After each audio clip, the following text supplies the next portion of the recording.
E a única coisa que eu quero lembrar aqui para a gente continuar a leitura, que Apocalipse capítulo 7, de 1 a 8, né? Os santos então foram selados na terra, tá bom? Gente, o som tá alto aí? Baixa um pouquinho aí, o Manuel, na frente aí, ó. Pode baixar, que eu vou falando mais alto aqui, vai. Alô, pode baixar. Alô, alô, som, ei. Tá bom aí? Melhorou? Vocês me avisam aí, se tiver. Melhorou? Pode baixar mais aí? Pode baixar mais aí, então, Manuel. Então vamos lá. Apocalipse capítulo 7, de 1 a 8. Os santos são selados na terra, tá certo?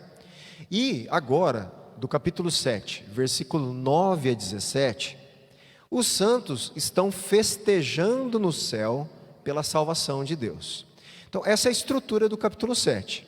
Então, de 1 a 8, os santos estão na terra sendo selados.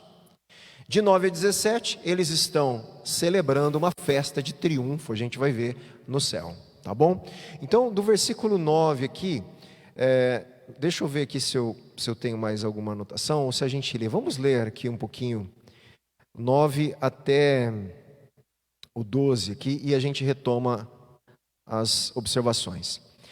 Depois destas coisas, vi, e eis grande multidão, que ninguém podia contar, de todas as nações, tribos, povos e línguas, em pé diante do trono e diante do Cordeiro, vestido de vestes brancas, com ramos de palmeira nas mãos. E clamavam com voz forte, dizendo: ao nosso Deus que está sentado no trono e ao Cordeiro pertence a salvação. Todos os anjos estavam em pé, rodeando o trono, os anciãos e os 4 seres viventes, e diante do trono se prostraram sobre o seu rosto e adoraram a Deus, dizendo: amém. O louvor, a glória, a sabedoria, as ações de graças, a honra, o poder e a força sejam ao nosso Deus para todos sempre. Amém. Aqui, você está percebendo que aqui, o João, né, e a visão que ele está tendo, retoma um pouquinho o capítulo 4 e 5. O ambiente do trono de Deus, né? A gente viu anciãos de novo, anjos, seres viventes. Aquilo que a gente estudou, em algum momento ele aparece aqui nesse interlúdio. Tá? Isso é interessante aí também, e a gente vai voltar a isso aí. Mas lá no versículo 9, mas antes eu quero ler algumas coisas. Gente, os santos então, que são selados na terra, eles são vistos em seguida no céu, vestido com roupas brancas, de triunfo. Essa palavra triunfo para a gente, se eu perguntar o que é triunfo para você, o que vem à sua mente aí? Vitória, tá. Ô, Manuel, ergue um pouquinho meu retorno aqui, mais um pouquinho. Baixou ele na frente, eu fiquei sem aqui. Vitória, certo? Só que é óbvio que é uma vitória, só que é uma vitória baseado numa festa militar do Império Romano. Existia uma festa do Império Romano chamada Triunfo. Essa festa, ela está falando justamente que quem está triunfando não é de novo o Império Romano, mas são os santos. Quem vai triunfar e fazer a festa não é o império que está matando os seguidores de Cristo, mas são os seguidores de Cristo mortos por esse império, que estão diante do trono triunfando.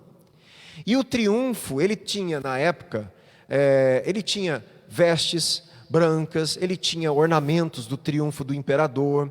Quando o império triunfava, ganhava vitórias, batalhas, e eles entravam dentro da cidade, existia uma recepção festiva. Essa recepção festiva do império ao imperador e as conquistas do imperador chamava-se triunfo. Então o triunfo não é só uma vitória, mas ele é uma festa de vitória. É uma festa, é uma comemoração de uma vitória militar. E é essa palavra que está sendo usada em Apocalipse, triunfo. Há um triunfo, no sentido metafórico, que está acontecendo ali, é justamente o verdadeiro triunfo, a verdadeira vitória E a verdadeira vitória não é do Império Romano. A verdadeira vitória são dos santos selados, tá? Dos mártires, né? Olha que interessante, tá? Então, vamos lá. E essa figura de palmeira também, né? Das palmas aqui que ele fala aqui, ramos de palmeira, isso lembra também, dá uma lembrança da festa dos tabernáculos. Então lembra também de coisas do Antigo Testamento. Existe uma festividade aqui que faz alusão tanto a um contraponto ao Império Romano, lembrando de coisas da própria cultura judaica e da festividade. Eles celebram então ali a vitória de Deus e do Cordeiro, e então eles vão se unir às hostes celestiais, que vão cantar louvores, com 7 atribuições de novo, que lembra aquelas 7 atribuições de Deus do capítulo 4, capítulo 5, tá? Que a gente leu aqui, que são aqui embaixo, né? Ó. Louvor, glória, sabedoria, ações de graça, honra, poder, força. Os mesmos termos usados para adorar a Deus no capítulo 4, capítulo 5, estão sendo novamente cantados no ambiente do trono de Deus, tá certo? Isso obviamente causa aqui, gente, vai acontecer um momento aqui que vai causar uma confusãozinha na cabeça de João, a gente vai ver, porque um dos anciãos celestiais ali, ele fala para João, ele indaga João da identidade dessas pessoas que estão diante do trono. Quem são eles? E de onde eles vieram? Porque lá no trono, de capítulo 4 e 5, tinha gente lá? Não, só tinha ser angelical. João viu o trono de Deus abertamente. Nós lemos um capítulo 4 inteiro e 5. Quem estava lá? Aquele que está sentado no trono, o Cordeiro, os 24 anciãos, os seres viventes, anjos estavam lá. Não tem gente, não tem ser humano lá. De repente ele vê o trono de novo, cheio de gente. Imagine, Deus, e agora? Que a confusão aqui, quem que são esses, né? E o ancião vai indagar aqui, vai fazer uma pergunta. E ele não sabe responder, né? E aí vai ser revelado o quê? A identidade, a origem desses que tiveram a honra de se achegar ao trono de Deus, aquele ambiente mais sagrado de todo o livro de Apocalipse, da onde parte toda a soberania de Deus. Nós vamos ver isso lendo aqui, tá? A recompensa destes ali é servir a Deus continuamente como sacerdotes e desfrutar da Shekinah, né? É um termo que foi dado ali depois a manifestação da glória de Deus na tradição judaica depois, tá? E da atividade pastoral do Cordeiro. Consequentemente, eles nunca mais sofrerão as privações que experimentaram nessa vida. Isso aqui é importante, eu vou lá na frente desenvolver isso. Eles nunca mais sofrerão privações que enfrentaram nesta vida. Tá? Essa luta que nós temos com o sofrimento terreno vai ser enfatizado, vai terminar. E de todos os âmbitos, a gente vai ver, em todos os níveis. Tá? Por isso que quando a gente prega o Evangelho para as pessoas, é importante a gente contextualizar o que é a salvação, de fato, eterna. Porque ainda paira na cabeça de muita gente, por causa de desenhos, de coisas que foram passadas que não são bíblicas, né? Que quando a gente fala céu, as pessoas veem aqueles anjinhos gordinho, bonitinho, com uma harpa na mão, na frente de um portal ali, né? São figuras que não tem nada a ver com a Bíblia. Não tem nada a ver com a Bíblia. Isso é simplesmente, são figuras que foram montadas na cultural, né, de questões populares. A Bíblia nunca falou disso. Nós estamos falando de uma eternidade que tem um rei, que tem um reino, sacerdotes. Ele está lidando com o sofrimento humano, ele está falando que vai acabar com o sofrimento, com a pobreza, com a fome, com a dor. O céu é uma resposta ao sofrimento humano num mundo caído. Aí a gente promete às pessoas, deixa eu levar você para o céuzinho lá. Aqueles anjinhos cantando ali, né? E as pessoas, mas Deus, tem gente que até fala, o que eu vou fazer ali, né? Porque são informações, imaginário popular, errados. E isso fixa na cabeça das pessoas. E aí a gente não consegue ver a grandeza da salvação. a grandeza da eternidade que a Bíblia promete. E é isso que eu quero depois, nós vamos enfatizar com o texto, né? Então vamos lá, de novo versículo 9. Depois destas coisas vi, e eis grande multidão. Balcom afirma que essa ênfase aqui ecoa a promessa de Deus aos patriarcas, de que seus descendentes seriam incontáveis. Deus não prometeu para Abraão? Vou te dar uma descendência incontável. Tenta contar as esteiras do céu, Abraão. Tenta contar os grãozinhos de areia da praia, né? Essa vai ser a sua descendência. Através do descendente, eu vou abençoar todas as famílias da terra. Deus faz promessas para os patriarcas, e eles se apegam a essas promessas. E isso aqui está ecoando. Essas pessoas que estão ali, é cumprimento da promessa aos patriarcas. É uma multidão de todos os povos, línguas, raças, nações, se achegando ao trono de Deus, em cumprimento àquilo que Deus sempre prometeu lá atrás, né? Se a gente for ler aqui, eu quero ler 2 textos para a gente enfatizar isso. Abra comigo em Oséias aí, Davi ajuda, Oséias capítulo 1.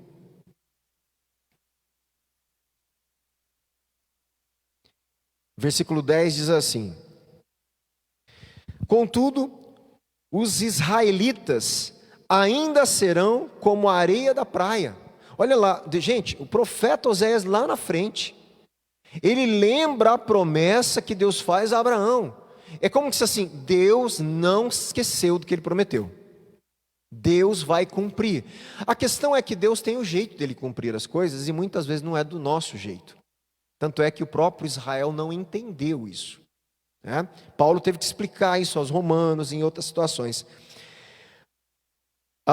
Que não se pode medir nem contar. No lugar onde se dizia a eles: vocês não são meu povo, eles serão chamados filhos do Deus vivo. Então o lugar onde está dizendo: eles não são meu povo, será chamado filhos do Deus vivo. Isso já está mostrando que o evangelho também ia chegar a lugares que pessoas, aquele povo não era considerado povo de Deus. E aqui está acontecendo isso. Nós temos ali agora ao redor do trono gente de tudo quanto é etnia, povo e nação, ou Israel de Deus reunido. Os 144 mil, que não são numéricos, mas representam a totalidade daqueles que estarão diante depois do trono de Deus, tá? Vamos abrir também Hebreus 11.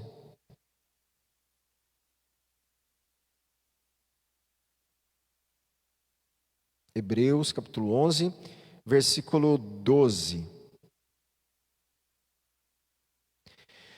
Assim, daquele homem já sem vitalidade, falando de Abraão, originaram-se descendentes tão numerosos como as estrelas do céu e tão incontáveis como a areia da praia do mar. Todos estes ainda viveram pela fé e morreram sem receber o que tinha sido prometido. Viram-as de longe e de longe as saudaram, as promessas, né? Reconhecendo que eram estrangeiros e peregrinos na terra. Os que assim falam mostram que estão buscando uma pátria. Se estivessem pensando naquela de onde saíram, teriam oportunidade de voltar. Em vez disso, esperavam eles uma pátria melhor, isto é, a pátria celestial. Por essa razão, Deus não se envergonha de ser chamado o Deus deles, pois preparou-lhes uma cidade. Que cidade? Celestial, a nova Jerusalém celestial. Nós temos que entender que na nova aliança, tudo está se cumprindo em Cristo, pela obra do Cordeiro, mas as coisas estão sendo ressignificadas. Quem é o Israel na nova aliança? Qual é a cidade que ele está dando no lugar daquela prometida?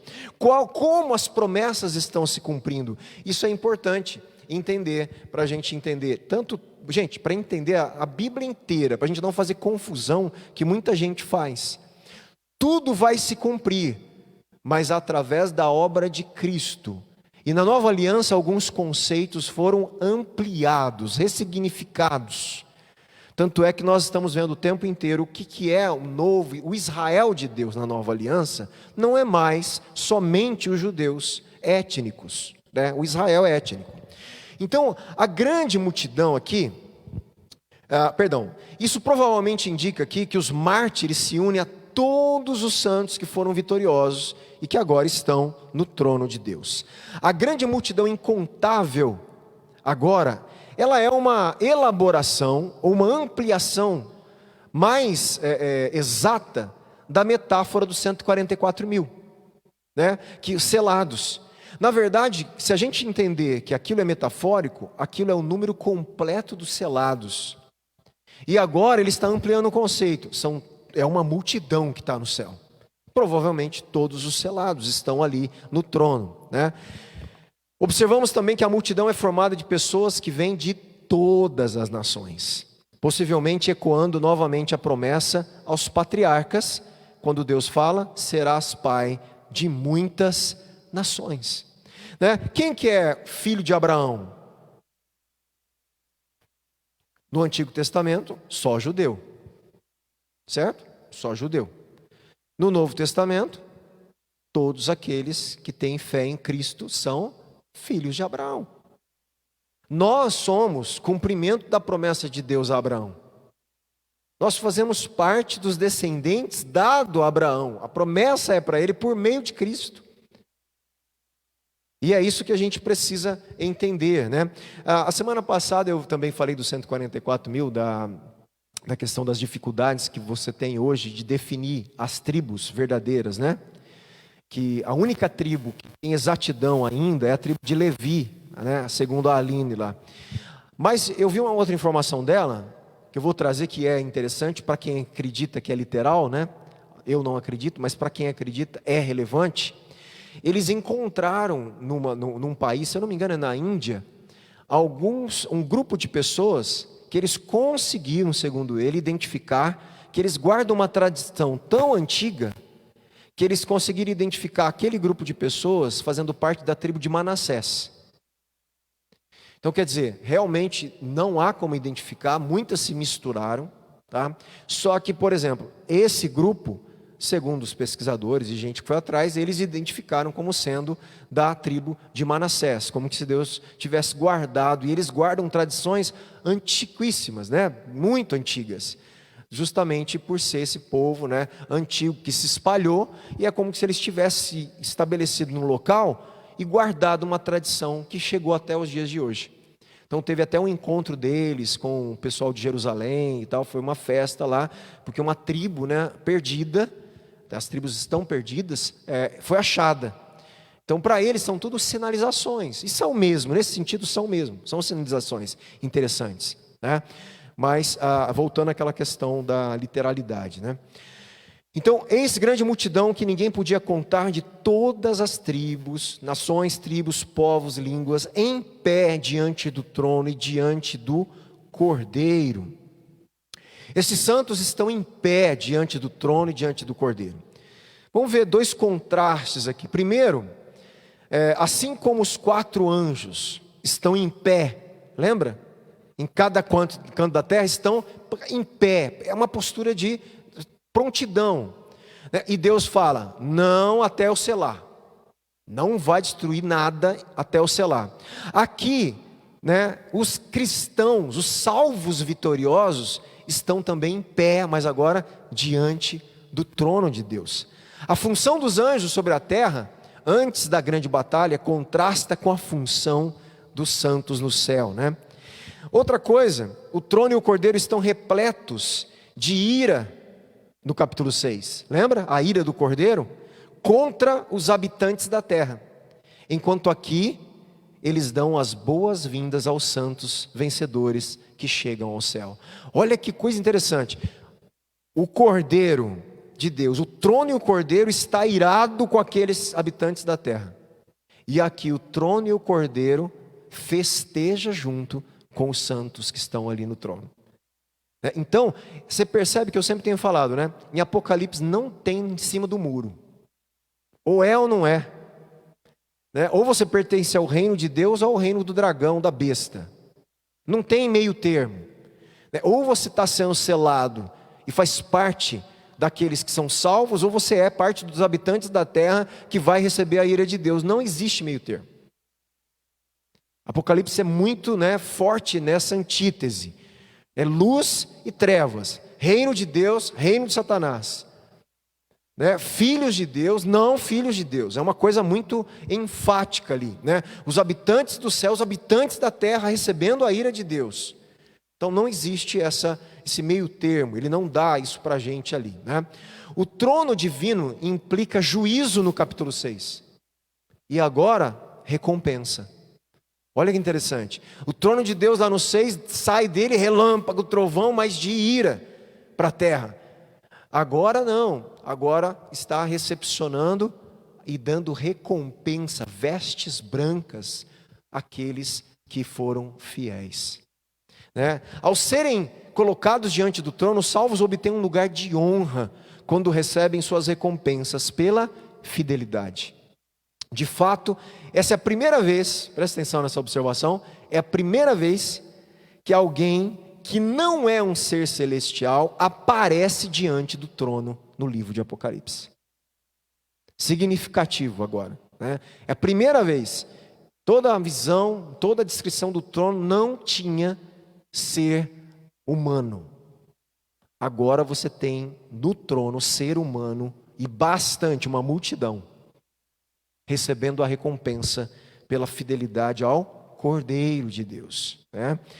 E eles estão vestidos de veste branca. Novamente, o símbolo de vitória aqui no caso, representando, como eu disse aqui, uma cena que se assemelha ao triunfo romano, no qual o general conquistador liderava um cortejo vitorioso pelas ruas de Roma, vestindo uma toga de branco puro. E aqui quem que está de branco puro? Não tem nada a ver com o Império Romano, nem um general romano, nem um imperador, nem um poderoso dessa terra, os santos, que foram fiéis e morreram pelo Evangelho. Deles é a toga branca, deles é a veste de vitória e de triunfo na eternidade. Com ramos de palmeira nas mãos, sinal de alegria novamente, de festividade. Vestes brancas então e palmas significam principalmente vitória. Então são símbolos aí de vitória. Versículo 10, clamavam com voz forte dizendo, ao nosso Deus. Quem que está cantando isso aí? Veio 9, quem? A multidão está cantando. Essa multidão, diante do trono, em pé, diante do Cordeiro, vestida de branco, com palmas, fazendo festa, elas cantam agora com uma voz forte, ao nosso Deus, que está sentado no trono, e ao Cordeiro pertence a salvação. Um hino ali de uma frase de louvor e adoração, e reconhecimento que a salvação pertence ao que está sentado no trono e ao Cordeiro de Deus. Mais uma vez a gente pode identificar que é uma celebração de vitória, conquistada por Deus contra seus inimigos e da libertação de seus seguidores selados ali. Então, vitória, gente. Deus, mais uma vez é visto como aquele que está sentado no trono. Pois foi o seu poder soberano que alcançou a vitória. A Ele pertence a salvação. Ele é o soberano, Ele nos salvou, a vitória é dEle, a conquista é dEle, o plano foi dEle, a execução foi dEle.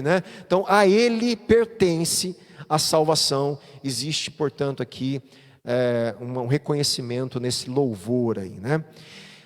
Agora no versículo 11... há de novo aqui uma belíssima cena ao redor do trono. Em uma cena reminiscente, uma cena que lembra o capítulo 4 e 5. Agora nós vemos todos os anjos, gente. Todos os anjos, é citado aqui, todos os anjos estavam em pé rodeando o trono. Lá no capítulo 4 e 5 não diz todos os anjos. É interessante que como o trono ganhou uma proporção numérica, tanto de seres celestiais, como de salvos aí. No versículo 5, eles se encontram ali ao redor do trono e dos seres viventes e dos anjos, enquanto aqui em pé ao redor do trono dos anciãos, dos 4 seres viventes. João deseja levar o leitor de volta àquela cena, né? Recriar aquela maravilha, aquele espetáculo do trono de Deus. Este último quadro é ainda mais impactante que o primeiro, gente. Que lá, versículo 5, tinha muitos anjos no trono, ao passo que aqui, todos os anjos estão presentes nessa celebração de vitória, né? Além disso, os anjos se unem à multidão dos santos redimidos, ao se colocarem em pé ao redor do trono. Nós vamos ver vemos ali no versículo 9, estão os anjos juntos, no versículo 11 aí, né? Todos os anjos estão em pé, rodeando o trono, os anciãos e os 4 seres viventes, e diante do trono se prostraram sobre o seu rosto e adoraram a Deus. Olha que interessante, uma retomada, presta atenção. No capítulo 4, versículo 10, os anciãos se prostram diante do trono. Presta atenção só. No capítulo 5, versículo 8, os seres viventes e os anciãos se prostram diante de Deus. No capítulo 5, versículo 14, os anciãos novamente se prostram e adoram. Esta quarta vez em que os seres viventes se prostram diante do Senhor, em alegre adoração, tem detalhes ainda mais específicos. Pois aqui somos informados de que eles se prostram com o rosto em terra. Um acréscimo, né, que dá ali um destaque à cena, né? A função sacerdotal dos anjos continua sendo enfatizada quando eles adoram a Deus. Então a gente vê no 4, no 5, 8, 5, 14, essa vez, né, sempre ao redor do trono existe adoração, louvor, prostração, né, cântico a Deus, reconhecimento. Esse é o ambiente que nós vamos, com certeza, né, experimentar aí uma glória de Deus fantástica ali, né? E eles estavam dizendo, então todos os anjos estavam em pé, agora os anjos dizem, primeiro a multidão, ao nosso Deus que está sentado no trono e ao Cordeiro pertence a salvação. Aí os anjos entram e falam amém. Esse primeiro amém, provavelmente é o amém, ele desfecha, é um louvor que tem um amém no começo e um amém no fim.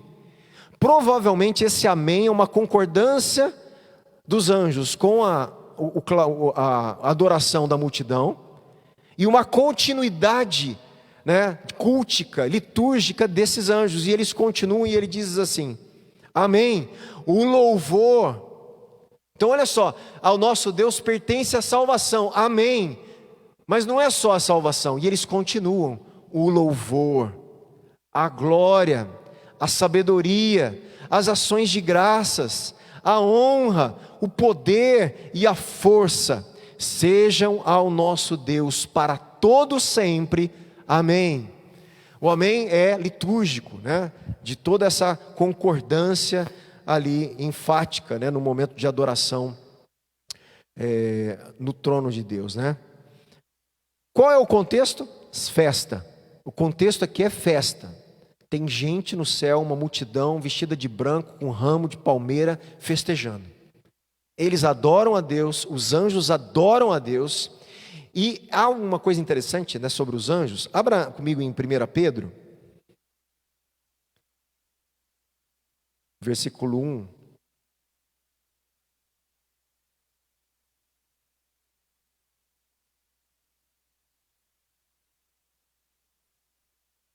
Olha que interessante.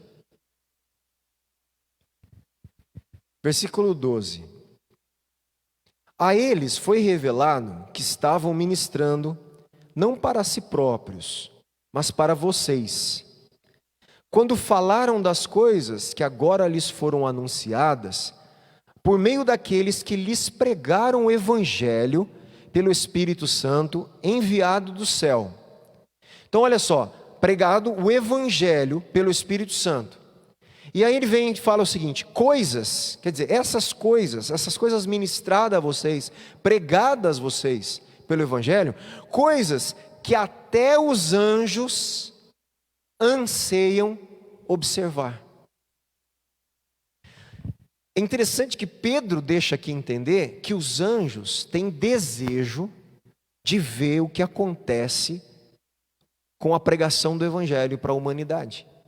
Eles querem observar e ver. É como se assim, o que o nosso Deus, né, tramou para esse povo, né? Que o nosso Deus, como que Ele está salvando? Que plano é este belo? E quando eles percebem isso, um desfecho do plano de Deus e da salvação, eles adoram a Deus.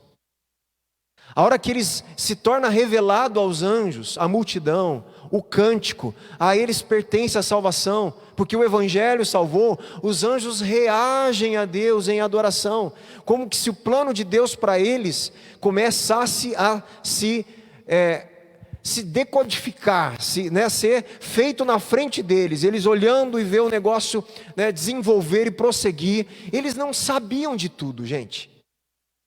Deus não consultou os anjos, Deus não precisa consultar ninguém, né, para fazer o plano dele. Ele fez o plano e executa o plano e manda os anjos fazerem o que tem que fazer dentro do plano. Então provavelmente muita coisa, todos os detalhes, até os anjos estão ali observando. E cada revelação do plano de Deus que eles olham, o que eles fazem? Adoram. E esse é um momento então de grande adoração, porque muita coisa aqui eles entenderam, né? E vai romper sempre em adoração. Versículo 13. Um dos anciãos, então a multidão, anjos, anciãos agora, de novo. Um dos anciãos tomou a palavra e me perguntou. João estava lá vendo tudo isso e o ancião conversa com ele. Imagina, né? No meio de tudo aquilo, um dos anciãos, gente, dos 24 anciãos, olha para João e faz uma pergunta para João, no meio daquilo tudo que eu acho que ele devia estar, né, vislumbrado ali, em êxtase realmente, tomado pela glória do trono de Deus. O ancião se refere a ele e fala assim: ô João, quem são e de onde vieram estes que estão vestidos de branco? Gente, é uma pergunta retórica.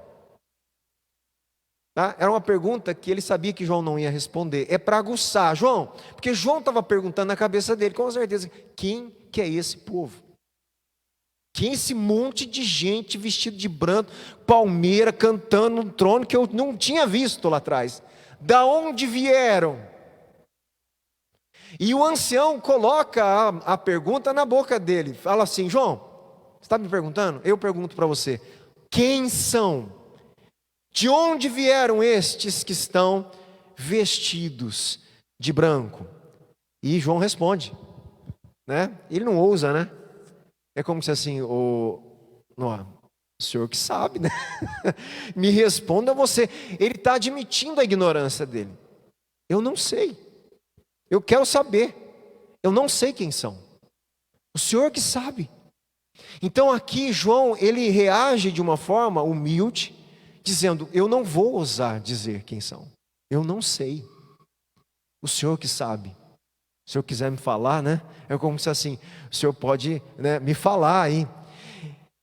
E olha lá. Então, ele me disse. Aí o ancião responde. Ele faz a pergunta retórica, João responde como deveria. Né? Imagine, vou ensinar um ancião lá do trono de Deus, né? Se fosse uns pastores de hoje, ia querer ensinar um ancião lá, né? Sabe o que é? Ancião, é isso, fica quieto, né? Cala a boca diante da glória de Deus, né? Tem hora que a gente tem que ficar quieto, e lá no céu nós vamos ver momento de silêncio. Interessante. Tem hora que a única coisa que a gente tem que ficar quieto, ficar em silêncio. A presença de Deus. É interessante que os movimentos pentecostais, eles perderam um pouco dessa noção. Porque eles acham que a presença de Deus, ela está quando a igreja está fazendo muito barulho, né? Mas se a gente olha na história do movimento pentecostal, não em todos, gente, não quero generalizar também, mas, por exemplo, a história de William Seymour, na Rua Azusa, nos Estados Unidos, onde há um início significativo, não um início, mas um marco significativo na história do pentecostalismo. Quando a presença de Deus estava nas reuniões de William Seymour, Uma das coisas que acontecia não era barulho, era silêncio. No movimento pentecostal. Tamanha a glória e o temor, eles não tinham coragem de se mexer para não ofender a presença de Deus. De tão densa que era a presença de Deus no local, que eles não ousavam se movimentar de qualquer jeito. Olha a diferença. A gente perdeu isso. Como a presença de Deus não é densa, dessa forma, causando tanto temor, que a gente não consegue nem falar e orar achando, a gente sabe da nossa insignificância. Essa é a situação de João. O que esse homem vai falar na glória de Deus? Ele quer ver, ele quer ouvir, ele não sabe de nada. Ele não quer se movimentar de forma errada. Que a gente quer criar ambientes, né, de movimentação. Meu irmão, se a glória de Deus invade esse local, de uma forma densa, nós vemos isso em algumas situações, pessoas se prostravam, caíam no chão, achavam que ia morrer.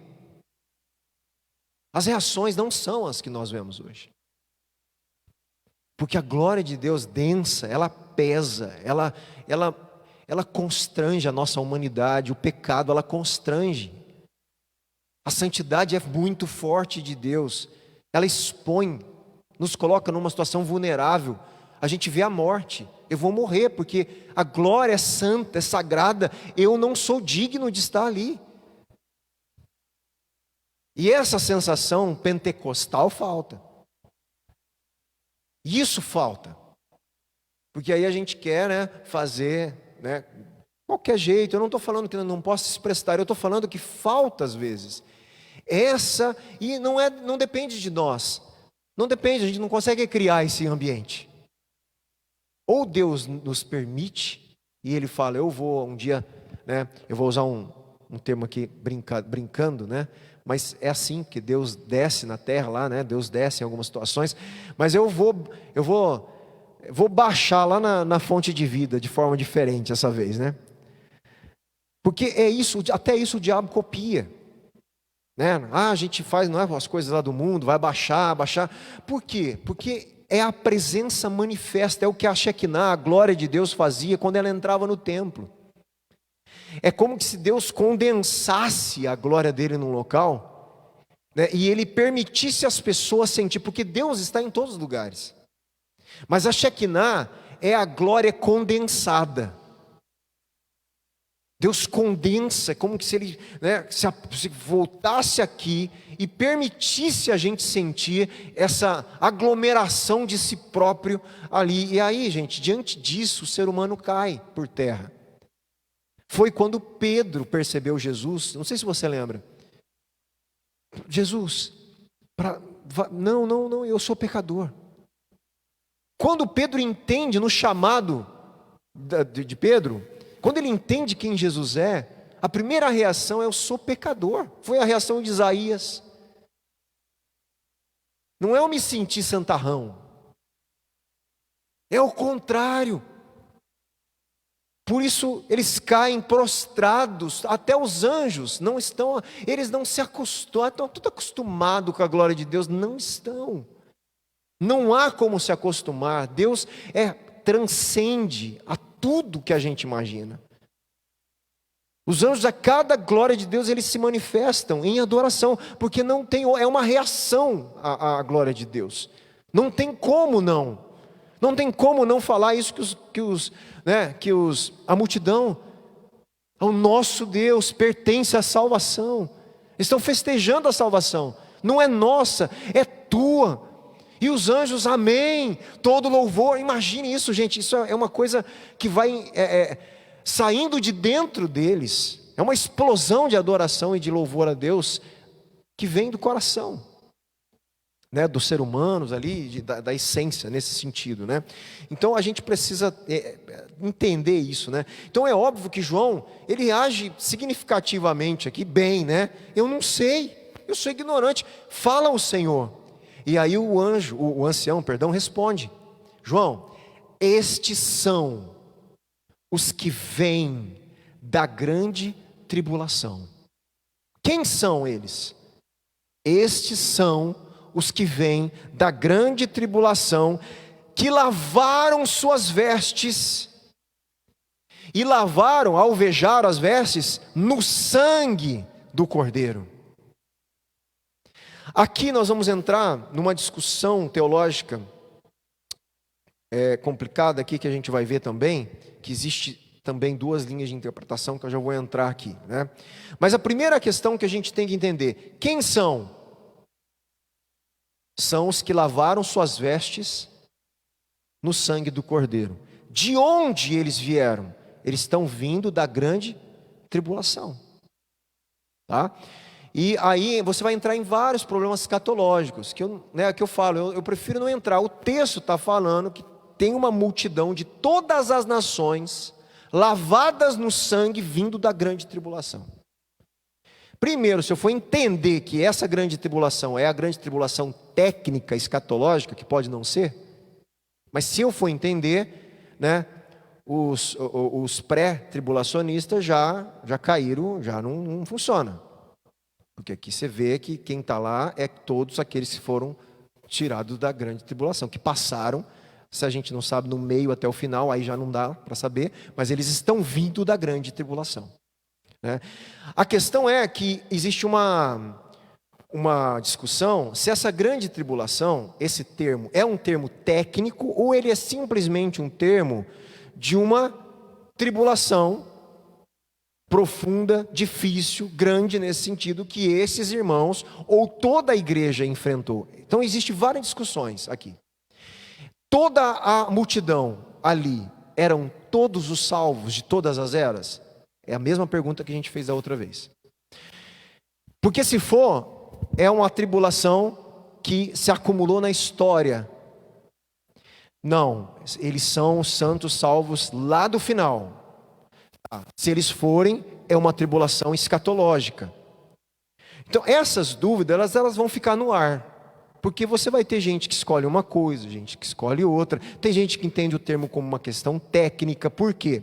Porque tem um artigo no grego que vai justamente colocar, em vez de escrever traduzido de uma tribulação, vem um artigo definido, da grande tribulação. E eles entendem que existe ali uma identificação, portanto, de uma tribulação específica escatológica. Mas, estudando o grego, o artigo definido no grego não funciona igual ao artigo definido no português. Então, o artigo definido, ele não, às vezes, ele não tem necessariamente uma questão de definição como o português. É outro idioma, ele tem outras funcionalidades na língua grega. Então você vai ter discussões de gregos, exegetas, discutindo a função do artigo.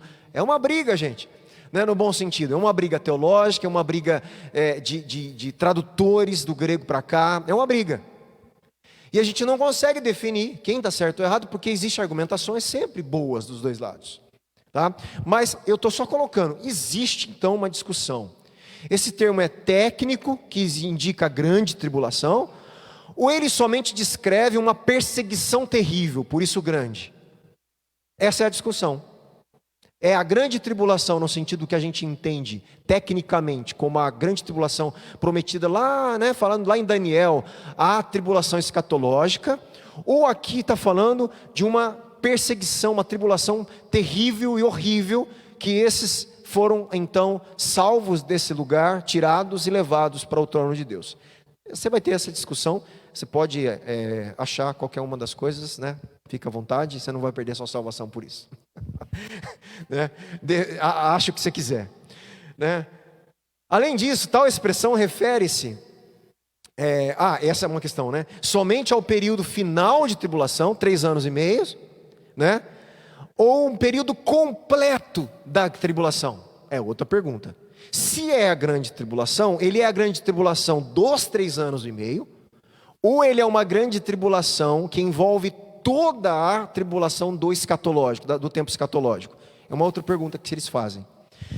Não há, segundo esse aqui comentarista, não há evidência no livro do que seja um título para esse período. Então, para ele, não é um título da grande tribulação, visto que todos os outros usos de tribulação no livro ocorrem em contextos gerais, tratando do sofrimento dos santos, como a gente viu em capítulo 1, capítulo 2, os seguidores de Jezabel, capítulo 2, que iam passar uma tribulação, Tiatira, que ia passar uma tribulação terrível. Então, para ele, como o termo ele é usado em vários outros lugares em Apocalipse, tendo uma conotação não da grande tribulação, ele acredita que possa ser um termo mais geral nesse sentido.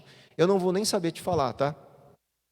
Aí é uma discussão realmente que a gente tem que entender aqui algumas coisas. Eu só acho que não são todas as tribulações. Eu acho que, para mim, se não é de 3 anos e meio, é uma tribulação escatológica, a meu ver, né, desse final, juntamente com os 144 mil selados. Tá? Então, para mim, eu tenho essa tendência de entender isso. Não sei se estou correto, mas eu entendo isso. No entanto, é provável aqui um eco de Daniel, se for esse sentido. O tempo da tribulação como nunca houve desde que existiu nação até então. Que Daniel fala isso. Vai existir um tempo de uma tribulação que nunca houve antes. Tá? Essa é a tal chamada grande tribulação. A pergunta é se aqui em Apocalipse está falando já dessa de Daniel. Tá? Essa é a pergunta e tem essa discussão. Tá?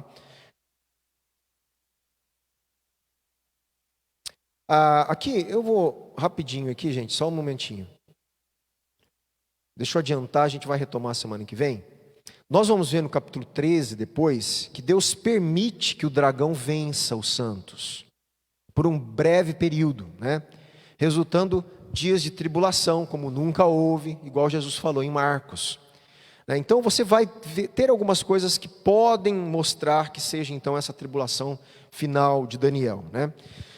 Mediante sua fidelidade, diante da terrível tribulação e por meio do sangue de Cristo, esses santos redimidos lavaram suas túnicas, vestes, né, e as alvejaram, né, branquearam no sangue do Cordeiro. Tá bom? A gente termina aqui o versículo 14 e a gente continua a semana que vem daqui em diante. Tá? Então você percebe que sempre nós vamos ter alguns pontos de dificuldade teológica. Tá? É normal. A leitura de Apocalipse, você percebe que ela vai se desenvolvendo.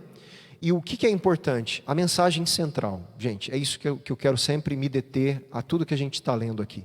Né? A gente viu a apresentação no início, vimos as mensagens para cada igreja, vimos o trono de Deus, a honra ao que está sentado no trono. Capítulo 5, nós vimos o Cordeiro de Deus. Estamos vendo, né, os selos, tem o 7º selo ainda. Então vimos o 1º selo, 2º, 3º, 4º, 5º, 6º selo, falando do dia da ira do Senhor, da ira do Cordeiro no 6º selo. Estamos vendo o interlúdio, onde Deus manda os anjos pararem, sela os seus dos finais, provavelmente a igreja militante dos finais dos tempos, que vai pregar o Evangelho e morrer pelo Evangelho, que a gente viu que Balcão entende assim. Aí agora esses que foram selados e morreram na tribulação pelo Evangelho em perseguição, são vistos no céu, recebendo suas recompensas, recebendo veste branca, celebrando, festejando com os anciãos, com os seres celestiais, com os anjos, cantando uma canção de vitória e dizendo: a Deus pertence a nossa salvação. E aí então João, vendo tudo isso, retomando toda a estrutura, né, do ambiente do trono, e aqui temos a canção também dos anjos, dando glória, louvor, sabedoria a Deus para todo o sempre. E o ancião perguntando: quem são? São aqueles que vêm da grande tribulação, mas que lavaram as suas vestes no sangue do Cordeiro. Amém? Aí ele vai continuar, semana que vem: por esta razão, por isso eles estão diante do trono de Deus, porque era isso que João queria saber. Por que esse monte de gente diante do trono de Deus? Quem são eles? O que eles fizeram para merecer esse lugar? E o ancião aguça isso nele. Sabe quem são, João? De onde vieram? Eles vieram por causa do sangue do Cordeiro, da grande tribulação. Por isso eles estão diante do trono de Deus e o adoram no santuário de Deus. Tem muita coisa para a gente falar aqui depois, de santuário, a questão do tabernáculo, tem bastante coisa ainda, muito rica aqui, para a gente desenvolver isso com vocês semana que vem para frente aí. Tá bom? Amém? Vamos orar?